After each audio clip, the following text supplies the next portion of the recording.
Hello students, welcome to my channel Teaching Zenith. Good morning to all of you. Welcome to my channel Teaching Zenith. Today we take the topic verb. As you all know, it is a doing word or action. इस शब्द का अर्थ है जिससे किसी काम के होने या करने का बोध होता है। यह दो तरह के होते हैं, एक लेक्सिकल वर्ब जिसे प्रिंसिपल वर्ब भी कहा जाता है, जिसे हिंदी में मुख्य क्रिया कहते हैं, और ऑक्सिलरी वर्ब जिसे सहायक क्रिया कहा जाता है। इनके एग्जाम्पल देखेंगे।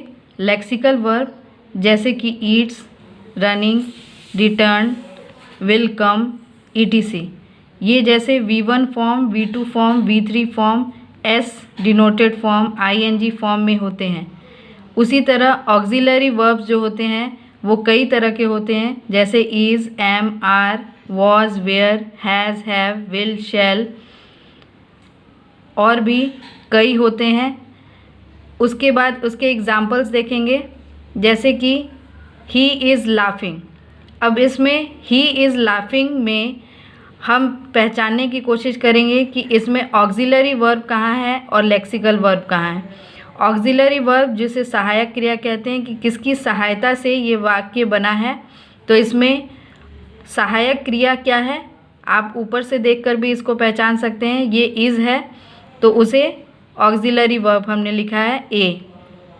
और लाफिंग, लाफिंग जो मुख्य क्रिया है जिसे लेक्सिकल वर्ब कहते हैं, जिसे एल से डिनोट किया गया है। सेकेंड एग्जाम्पल देखेंगे, she has eaten. She has eaten में हैज़ जो है वो एक हेल्पिंग वर्ब है, सहायक क्रिया, जिसको ए से डिनोट करेंगे, और ईटन, ईटन ईट का V3 फॉर्म है, तो ये एल से लेक्सिकली वर्ब से डिनोट होगा। Now third example, I can solve this. इसमें कैन जो है वो एक ऑक्सिलरी वर्ब है और इसे मॉडल वर्ब भी कहते हैं।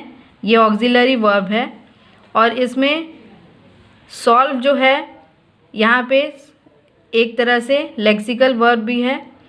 और फोर्थ एग्जांपल है, what is he doing. What is he doing में इज़ अगेन ऑक्सिलरी वर्ब है जिसे सहायक क्रिया कहते हैं, और डूइंग कि वो क्या कर रहा है, ये एक लेक्सिकल वर्ब है। Now mainly two types of verb is there. First is finite verb and second is non-finite verb. Finite verb को परिमित क्रिया भी कहते हैं। Those verb which gets changed according to the subject and tense of the sentence. इसका मतलब है कि वह क्रिया जो अपने कर्ता और टेंस के अकॉर्डिंग अपने वाक्य में बदलता रहता है, उसे फाइनाइट वर्ब कहते हैं। जैसे कि आप एग्जाम्पल देख सकते हैं कि I want to eat. I want to eat, I के साथ आप जानते हैं कि एस एस नहीं लगता है, तो इसमें वॉन्ट ही रह गया, आई वॉन्ट टू ईट। उसी तरह आप सेकंड में देखेंगे कि ही वॉन्ट्स टू ईट। ही के साथ वॉन्ट में एस लगा, तो यहाँ वॉन्ट में एस लग गया, तो यहाँ पे आपने देखा कि फर्स्ट सेंटेंस से सेकंड सेंटेंस में चेंजेस आ गए। उसी तरह थर्ड सेंटेंस देखेंगे, ही वॉन्टेड टू ईट, ये पास्ट सेंटेंस में चला गया, और वॉन्ट में यहाँ पे वो V2 फॉर्म में चला गया। नाउ फोर्थ सेंटेंस आप देखेंगे कि ही इज़ ए टीचर। यहाँ पे ही के साथ इज़ लग गया क्योंकि वहाँ बता रहा है कि वह एक शिक्षक है, तो यहाँ पर ऑक्सिलरी वर्ब इज़ का यूज़ हुआ है। तो यहाँ पर आप देख रहे हैं कि डिफरेंट वर्ब जो है वो लगते जा रहे हैं अकॉर्डिंग टू उसका जो सब्जेक्ट है और उसका जो टेंस है, उसमें जो चेंजेस हो रहे हैं उसके according. Now the next one is the non finite verb. Non finite verb those verb which do not change according to the subject and tense of the sentence. ऐसे क्रिया जो अपने कर्ता और टेंस के अकॉर्डिंग नहीं बदलते हैं, वो कभी भी नहीं बदलते हैं, भले वाक्य कैसा भी हो, वो अपने कर्ता और टेंस के अकॉर्डिंग कभी चेंज नहीं होते हैं। ये बेसिकली 3 होते हैं जिसे इनफाइनाइट सेंटेंस कहते हैं, इनफाइनाइट वर्ब आप कह सकते हैं, इसे जिरंड कहते हैं और पार्टिसिपल कहते हैं।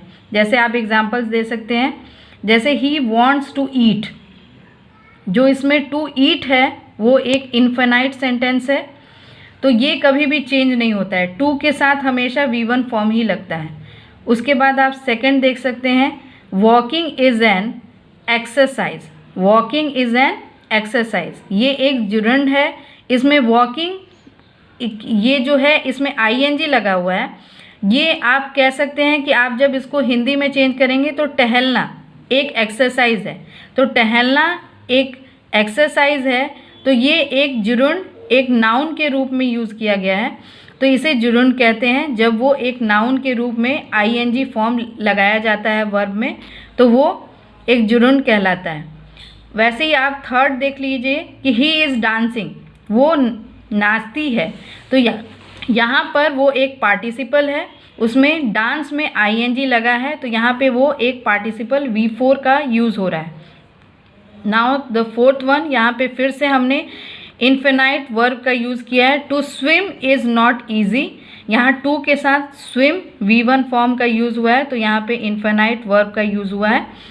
Now the fifth one, seeing the lion we ran, यहाँ पर अगेन सीइंग द, यहाँ पर आप देखिएगा कंफ्यूज मत होइएगा, यहाँ पर सीइंग जो है लॉयन को देखते हुए हम भागे, तो यहाँ पे लॉयन को देखते हुए कहा गया है, तो यहाँ पे सी के साथ ING फॉर्म लगा हुआ है, तो ये एक पार्टिसिपल है ना कि जिरंड है, तो यहाँ पर एक पार्टिसिपल का यूज़ किया गया है।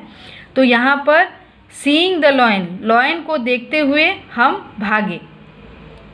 उसी के साथ लास्ट वन देखते हैं, sixth question, you must avoid drinking, यहाँ ड्रिंकिंग पीने से लिया गया है, तो यहाँ पीना जो है एक पूरा नाउन वर्ड लिया गया है ड्रिंकिंग, तो ये एक जुरिंड है कि यू मस्ट अवॉइड ड्रिंकिंग, कि हमें पीना अवॉइड करना चाहिए, तो ये एक जुरिंड है।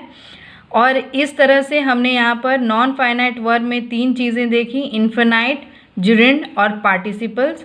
तो I think I have completed my topic verb and you are getting all the information about the verb. Thank you.